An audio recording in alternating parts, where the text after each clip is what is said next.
Siti storiċi u naturali, knejjes u kappelli, binjiet storiċi u spazji pubbliċi ta' Birzebbuġa issa jinsabu kollha miġbura fil-Birzebbuġa Tourist Trail.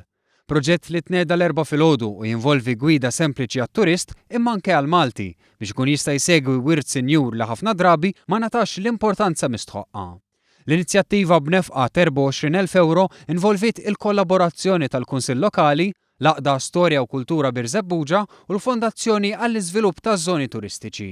B'hekk f'dan il-proġett saru numru ta' fuljetti informattivi bil-mappa tas-siti u b'informazzjoni bażika, plakek informattivi fis-siti ta' interess u website b'diversi lingwi li se titnieda f'dawn il-jiem.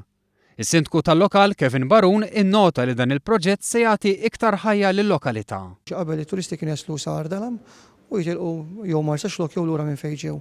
Issa l-idea hi li iktar ikunu jafu Birzebbuġa vera xjoffri li huwa post li għandek fdalijiet minn kull era, minn preistorja sa' żmien l-Ingliżi sa' monument Buxxo Gorbaċov li era it-tmiem tal-Gwerra Birda. Joe De Bono u Joe Kassar, kap eżekuttiv u chairman tal-Fondazzjoni għall-Iżvilupp taż-Żoni Turistiċi, innutaw li proġetti bħal dawn qed ifissru iktar turisti anke f'postijiet li s'issa ma kinux daqstant apprezzati. Dan anke biex pajjiżna ikun iktar kompetittiv fl-esperjenza li joffri lit-turist.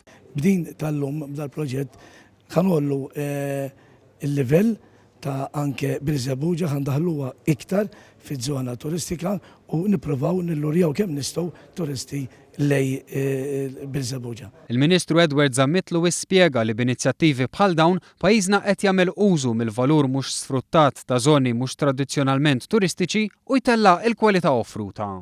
Dan benefiċċju wiesa l pajjiżna u li fid-dawl tal-politika tal-Gvern jagħti nifs ġdid lin-nofsinhar ta' Malta li għal snin twal ingħata l-ġenb u kien traskurat. Il-Ministru innota li l-Fondazzjoni issa se tkompli testendi ħidmietha anke grazzi għall-eko kontribuzzjoni turistika li daħlet fis-seħħ mill-20 ta' Ġunju u li mistennija toffri sa 5 miljun euro fondi fis-sena.